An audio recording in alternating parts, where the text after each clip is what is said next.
بعض بندوں سے اللہ تعالیٰ بہت زیادہ محبت کرتا ہے۔ وہ بار بار دعا کے لیے ہاتھ اٹھاتے ہیں، اللہ کی پاکی بیان کرتے ہیں، دعائیں مانگتے ہیں، مگر دعا کی قبولیت کے آثار نظر نہیں آتے۔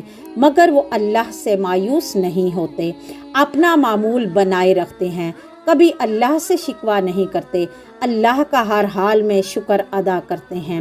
کچھ بندے ایسے ہوتے ہیں جو اللہ سے مانگتے تو بہت درد سے ہیں، کراہتے ہوئے، مگر دعا کی قبولیت میں تاخیر ہو جائے تو اللہ سے شکوہ کرنے لگتے ہیں، حتیٰ کہ دعا مانگنا بھی چھوڑ دیتے ہیں۔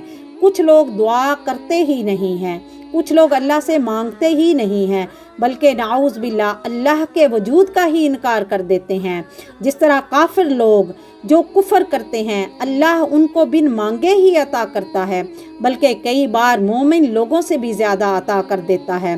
اصل مقصد تو اللہ کی رضا پہ خوش ہو جانا ہے۔ کچھ دعائیں قبول ہوتی ہیں، کچھ آخرت کے خزانوں میں ذخیرہ ہو جاتی ہیں، ان کا کئی گنا زیادہ اجر بعد میں ملتا ہے۔ دعا تو اللہ سے باتیں کرنے کا ایک ذریعہ ہے، اللہ کی بادشاہت کو تسلیم کرتے ہوئے اللہ کے خزانوں سے لینے کا ذریعہ ہے۔ اللہ ہر بے قرار کی سنتا ہے۔ دعاؤں کی قبولیت میں تاخیر ہو بھی جائے تو مانگتے ہی رہنا چاہیے، شکوہ نہیں کرنا چاہیے۔ یہ سوچیں کہ ہمارے مانگنے میں کمی رہ گئی ہے، ورنہ اس کے خزانوں میں نہ کمی ہے، نہ سوئی برابر کبھی کمی ہو سکتی ہے۔